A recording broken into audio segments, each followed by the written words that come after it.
জয় হিন্দ, বন্দে মাতরম। বন্ধুরা, গতকাল যখন রাত্রিবেলাতে পুরো গেজেট নোটিফিকেশনটা দেখছিলাম এবং সেখানে নম্বরের ডিভিশনটা দেখছিলাম, সেখানে যে জিনিসটা খুব স্পষ্ট হয়ে চোখে পড়লো সেটা হচ্ছে এই যে স্কুল সার্ভিস কমিশনের গ্রুপ সি, গ্রুপ ডি অর্থাৎ ক্লারিক্যাল পোস্ট গ্রুপ ডি এবং পাশাপাশি লাইব্রেরিয়ানের যে কলকাতা গেজেট নোটিফিকেশন প্রকাশিত হয়েছে, সেখানে প্রত্যেকটা জিনিসের ক্ষেত্রেই বা প্রত্যেকটা পোস্টের ক্ষেত্রেই কিন্তু অভিজ্ঞতা, যে এক্সপিরিয়েন্সের ব্যাপার, সেটাতে কিন্তু 5 নম্বর করে বরাদ্দ থাকছে।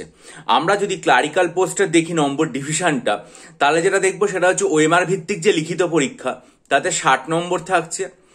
শিক্ষাগত যোগ্যতা যেটা রয়েছে সেখানে 10 এবং এখানেই এক্সপিরিয়েন্স যাদের রয়েছে তাদের ক্ষেত্রে 5 নম্বর বরাদ্দ থাকছে।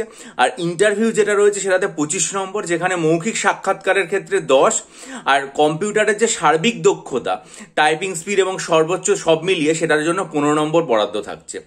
এছাড়াও রয়েছে গ্রুপ ডি পোস্ট যেটা, সেটাতে ওএমআর ভিত্তিক পরীক্ষাতে 40 নম্বর থাকছে, ইন্টারভিউতে 5 নম্বর এবং অভিজ্ঞতার ক্ষেত্রে বলা হয়েছে 5 নম্বর থাকছে। আর লাইব্রেরিয়ান পোস্টের যে পরীক্ষাটা রয়েছে, সেই লাইব্রেরিয়ান পোস্টের পরীক্ষাতে 75 নম্বর থাকছে ওএমআর ভিত্তিক পরীক্ষা, এবং পেশাগত যোগ্যতা যেটা রয়েছে সেটার জন্য থাকছে 10 নম্বর। আর একটা যেটা বলা হয়েছে যেটার মধ্যে লাইব্রেরিয়ান সায়েন্সের ডিগ্রিটাও রয়েছে। এছাড়াও ইন্টারভিউতে থাকছে 10 নম্বর, আর অভিজ্ঞতা যে ব্যাপারটা রয়েছে সেটার মধ্যে থাকছে 5 নম্বর। অর্থাৎ প্রত্যেকটা পোস্টের ক্ষেত্রেই স্কুল শিক্ষক নিয়োগের ক্ষেত্রে যেরকম অভিজ্ঞতার জন্য বরাদ্দ ছিল নম্বর, এখানেও প্রত্যেকটা লাইব্রেরিয়ান, ক্লার্ক এবং গ্রুপ ডি প্রত্যেকটা পোস্টের ক্ষেত্রেই 5 নম্বর করে বরাদ্দ রয়েছে। সুতরাং আপনারা ভালো করে লেখাপড়া করতে শুরু করুন। অনেকেই জিজ্ঞাসা করছে কবে ফর্ম ফিল আপ হবে বা কবে থেকে পরীক্ষা হতে পারে। দেখুন, এগুলো স্কুল সার্ভিস কমিশন আমার মনে হয় অত্যন্ত দ্রুত তাদের ওয়েবসাইটে এই সংক্রান্ত সমস্ত নোটিফিকেশন প্রকাশ করবে। প্রকাশ করলে আমার চ্যানেলে আমি জানাবো, এবং তার জন্য আপনারা চ্যানেলটা সাবস্ক্রাইব করে রাখুন, বেল আইকন প্রেস করুন, কারণ আপনারা খুব ভালোভাবে সেটা জানতে পেরে যাবেন এবং সবকিছুর অবসান ঘটবে।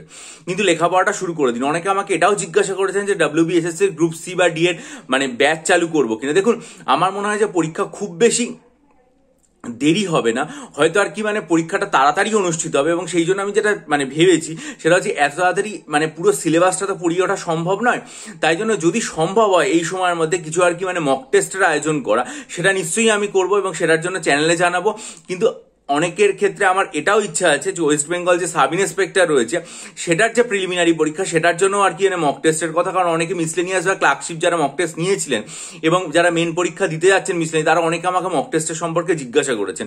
তবে এই মুহূর্তে যেহেতু মিসলেনিয়াস মেন পরীক্ষাটা সামনে আছে, তাই যারা মনে করবেন মিসলেনিয়াস মেন্সের জন্য ডেসক্রিপটিভ বাংলা, ডেসক্রিপটিভ ইংরেজি, ডেসক্রিপটিভ কারেন্ট অ্যাফেয়ার্স এবং ডেসক্রিপটিভ অঙ্কের স্টাডি মেটেরিয়াল নিতে চান, তারা অবশ্যই ডেসক্রিপশন বক্সে ইমেল আইডির মাধ্যমে আমার সাথে যোগাযোগ করুন। বহু পরীক্ষার্থী উপকৃত হয়েছেন, আশা করি আপনারাও উপকৃত হবেন, এবং অবশ্যই আমার চ্যানেলে দুটো ভিডিও লিঙ্ক দেখে নেবেন ভালো করে। ভালো থাকুন, বিজয়ী হন, সফল হন। ভিডিওটা লাইক করে বন্ধুদের মাঝে ছড়িয়ে দিন। ভালো থাকবেন।